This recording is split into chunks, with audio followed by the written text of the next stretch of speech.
Hi, this is Joe Masek, and we're going to be talking about voting.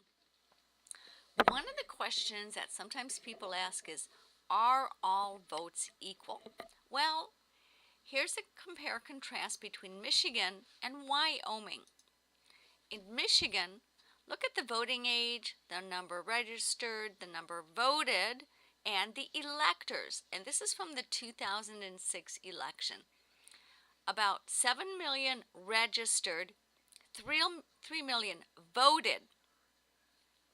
There are 16 electors, so roughly around 200,000 electors, people per electors.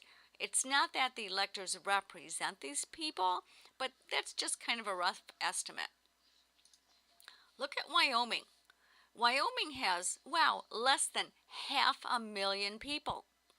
The number registered, about 264,000. The number who voted in the 2016 election was 171,000. They have 3 electors. That's about 57,000 people per electors.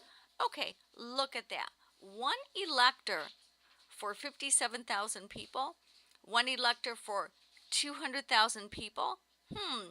In a way, the people in Wyoming have more power for their electors than the people of Michigan. Look at California. California, in the last election, 19 million people were registered, 19 million voted, 55 electors, but wow, 276,000 people are represented per elector. Again, they're not really represented. I just did some little kind of math finagling. So in California, each elector is responsible or represents, in a way, more people than in Wyoming. There's been a lot of talk about election fraud, yes or no. Well, depending upon who you watch, who you listen to, not really. There's really not whole-scale election fraud across the U.S. There are stricter voter ID laws, and that includes acceptable ID, registration to vote in the district and where you live, timely registration, and that you have to be on the voter roll. However, when we think about what is acceptable, what if someone doesn't drive and the cost of an ID is too much money? So does that mean that person can't vote?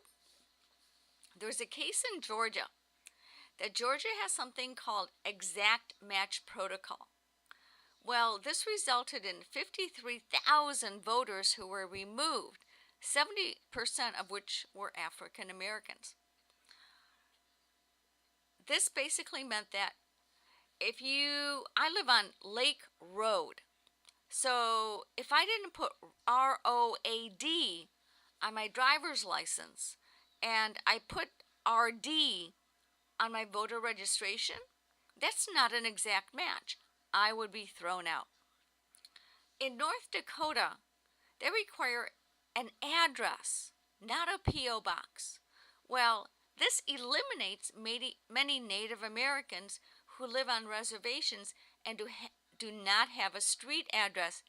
Also, the post office does not deliver to the reservation. So they were all kicked out of North Dakota. Some states have started to purge or get rid of voter rolls. This eliminates people who have not voted in past elections, or even sometimes prior elections. So if someone didn't vote in the last election but wants to vote in this election, that person may not necessarily be on that voting roll. So what do you think? Is this fair? Is this not fair? Do we want to get rid of all of those voters? And why would someone do that?